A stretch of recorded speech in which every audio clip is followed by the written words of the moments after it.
بسم اللہ الرحمن الرحیم۔ نہلانے کا بیان۔ مسئلہ 1۔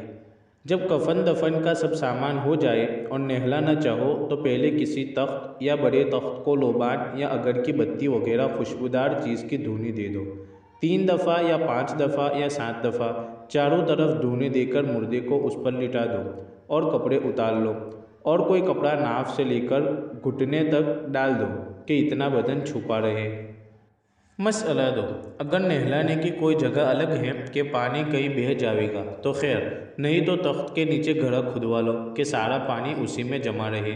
اگر گھڑا نہ کھدوایا اور پانی سارے گھر میں پھیلا تب بھی کوئی گناہ نہیں، غرض فقط یہ ہے کہ آنے جانے میں کسی کو تکلیف نہ ہو اور کوئی پھسل کر گر نہ پڑے۔ مسئلہ 3۔ نہلانے کا طریقہ یہ ہے کہ پہلے مردے کو استنجا کرا دو، لیکن اس کی رانوں اور استنجے کی جگہ اپنا ہاتھ مت لگاؤ اور اس پر نگاہ بھی نہ ڈالو، بلکہ اپنے ہاتھ میں کوئی کپڑا لپیٹ لو اور جو کپڑا ناف سے لے کر گھٹنوں تک پڑا ہے اس کے اندر اندر دھلاؤ۔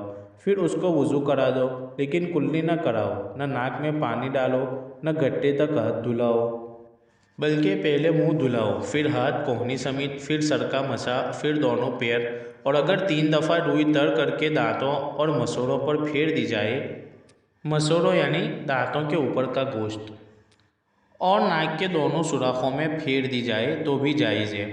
اور اگر مردہ نہانے کی حاجت میں یا حیض و نفاس میں مر جائے تو اس طرح سے منہ اور ناک میں پانی پہنچانا ضروری ہے، اور ناک اور منہ اور کانوں میں روئی بھر دو تاکہ وضو کراتے اور نہلاتے وقت پانی نہ جانے پاوے۔ جب وضو کرا چکو تو سر کو گلے خیرو یعنی نیلے رنگ کا ایک پھول جو بطور دوا استعمال ہوتا ہے، یا کسی اور چیز سے جس سے صاف ہو جاوے، جیسے بیسن یا کھلی یعنی تیل یا سرسوں کا پھول، یا صابن سے مل کر دھوئے اور صاف کر کے پھر مردے کو بائیں کروٹ پر لٹا کر بیری کے پتے ڈال کر پکایا ہوا پانی نیم گرم 3 دفعہ سر سے پیر تک ڈالے۔ نیم گرم یعنی تھوڑا گرم، یہاں تک کہ بائیں کروٹ تک پانی پہنچ جاوے، پھر دائیں کروٹ پر لٹاوے اور اسی طرح سر سے پیر تک 3 مرتبہ اتنا پانی ڈالے کہ دائیں کروٹ تک پہنچ جاوے۔ اس کے بعد مردے کو اپنے بدن کی ٹیک لگا کر ذرا بٹھلاوے اور اس کے پیٹ کو آہستہ آہستہ ملے اور دباوے۔ اگر پاخانہ نہ نکلے تو اس کو پونچھ کے دھو ڈالے، اور وضو اور غسل میں اس کے نکلنے سے کچھ نقصان نہیں، اب نہ دہراؤ۔ اس کے بعد پھر اس کو بائیں کروٹ پر لٹاوے اور کافور پڑا ہوا پانی سر سے پیر تک 3 دفعہ ڈالے، کافور یعنی کپور، پھر سارا بدن کسی کپڑے سے پونچھ کے کفنا دو۔ مسئلہ 4۔ اگر بیری کے پتے ڈال کر پکایا ہوا پانی نہ ہو تو یہی سادہ نیم گرم پانی کافی ہے، اسی سے اسی طرح 3 دفعہ نہلا دیوے اور بہت تیز گرم پانی سے مردے کو نہ نہلاوے، اور نہلانے کا یہ طریقہ جو بیان ہوا سنت ہے۔ اگر کوئی اس طرح 3 دفعہ نہ نہلاوے بلکہ 1 دفعہ سارے بدن کو دھو ڈالے تب بھی فرض ادا ہو گیا۔ مسئلہ 5۔ جب مردے کو کفن پر رکھو تو سر پر عطر لگا دو، اگر مردہ مرد ہو تو داڑھی پر بھی عطر لگا دو، پھر ماتھے اور ناک اور دونوں ہتھیلی اور دونوں گھٹنوں اور دونوں پاؤں پر کافور مل دو۔ بعضے کفن میں عطر لگاتے ہیں اور عطر کی پھریڑی کان میں رکھ دیتے ہیں، یہ سب جہالت ہے۔ پھریڑی یعنی وہ روئی کا ٹکڑا جس پر عطر لگایا گیا ہو، جتنا شریعت میں آیا ہے اس سے زائد مت کرو۔ مسئلہ 6۔ بالوں میں کنگھی نہ کرو، نہ ناخن کاٹو، نہ کہیں کے بال کاٹو، سب اسی طرح رہنے دو۔ مسئلہ 7۔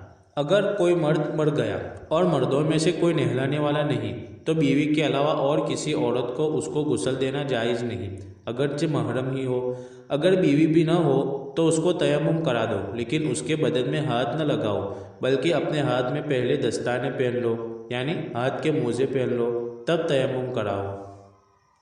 مسئلہ 8۔ کسی کا خاوند مر گیا تو اس کی بیوی کو اس کا نہلانا اور کفنانا درست ہے، اور اگر بیوی مر جائے تو خاوند کو بدن چھونا اور ہاتھ لگانا درست نہیں، البتہ دیکھنا درست ہے، اور کپڑے کے اوپر سے ہاتھ لگانا بھی درست ہے۔